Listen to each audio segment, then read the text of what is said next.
Hello friends, welcome to Yas recipes. இன்றைக்கி நம்ம சேனலில் ரொம்பவே டேஸ்டியான மட்டன் கிரேவி தான் எப்படி செய்யறதுன்னு பார்க்க போகிறோம். இந்த கிரேவியை நீங்கள் இட்லி, தோசை, சப்பாத்தி, பூரி, ரைஸ்னு எல்லாத்துக்குமே வச்சு சாப்பிட்லாம். டேஸ்ட் அட்டகாசமாக இருக்கும். வாங்க எப்படி செய்யறதுன்னு பார்க்கலாம். கடாயில் கொஞ்சம் தாராளமாக எண்ணெய் சேர்த்துக்கோங்க.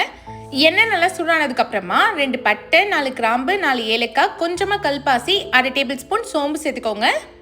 இது நல்லா பொரிஞ்சதும் ஒரு கொத்து கருவேப்பிலை சேர்த்துக்கலாம். நல்லா பெரிய சைஸ் வெங்காயமாக ஒரு வெங்காயத்தை கட் பண்ணிவிட்டு சேர்த்துக்கோங்க.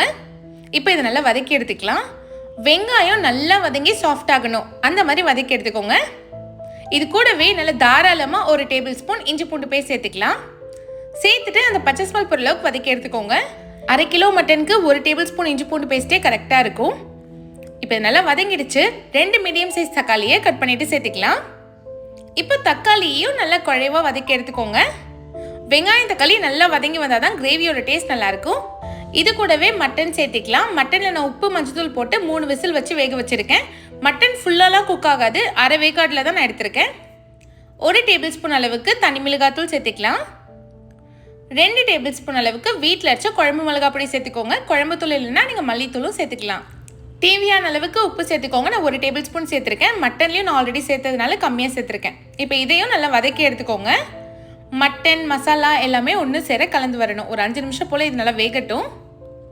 பாருங்கள், நல்லா வதங்கி வந்துருச்சு. இது கூட நம்ம தண்ணி சேர்த்துக்கலாம். நான் மட்டன் வேக வச்ச தண்ணியே 1 கப் சேர்த்துருக்கேன். உங்ககிட்ட மட்டன் வேக வச்ச தண்ணி இல்லைன்னா நீங்கள் நார்மல் தண்ணி கூட சேர்த்துக்கலாம். இப்போ இதை நல்லா ஒரு வாட்டி கலந்து விட்டுருங்க. உங்களுக்கு ரொம்ப கிரேவியாக வேணாம், எனக்கு கொஞ்சம் குழம்பு மாதிரி வேணும்னா நீங்கள் 1.5 கப் அளவுக்கு கூட தண்ணி சேர்த்துக்கலாம். இப்போ இதனால் மிக்ஸ் பண்ணியாச்சு. இது கூடவே 1/2 டேபிள் ஸ்பூன் கரம் மசாலா சேர்த்துக்கலாம். பட்டை, கிராம்பு, ஏலக்காய் அரைச்சிட்டு சேர்த்துருக்கேன். 1 டேபிள் ஸ்பூன் மிளகுத்தூள் சேர்த்துக்கோங்க. 1/2 டேபிள் ஸ்பூன் சீரகத்தூள் சேர்த்துக்கலாம். இப்போ இதை நல்லா கலந்து விட்டுடலாம். பட்டை, கிராம்பு, ஏலக்காய் மசாலாவோட வீடியோ ஆல்ரெடி நம்ம சேனலில் இருக்குது, வேணுன்றவங்க செக் பண்ணி பாருங்கள். இப்போ இதை நல்லா கலந்து விட்டாச்சு. கடைசியாக இதில் நல்லா தாராளமாக கொத்தமல்லி தழை சேர்த்துக்கோங்க. கேஸை நல்லா மீடியம் ஃப்ளேமில் வச்சு ஒரு 10 நிமிஷம் போல் வேக வச்சு எடுத்துக்கலாம். அப்பப்போ ஓப்பன் பண்ணி கிளறி விடுங்க.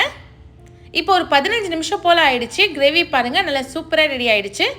எனக்கு இந்த கன்சிஸ்டன்சியில் வேணுன்றதுனால நான் ஆஃப் பண்ணிடுறேன். ஏன்னா இது இட்லி தோசைக்கெல்லாம் போட்டு சாப்பிட சூப்பராக இருக்கும். உங்களுக்கு இன்னும் ட்ரையாக வேணும்னா இன்னும் ஒரு 10 நிமிஷம் போல் ஓப்பன் பேனில் வேக வச்சு எடுத்துக்கோங்க, மூடி போடாமல்.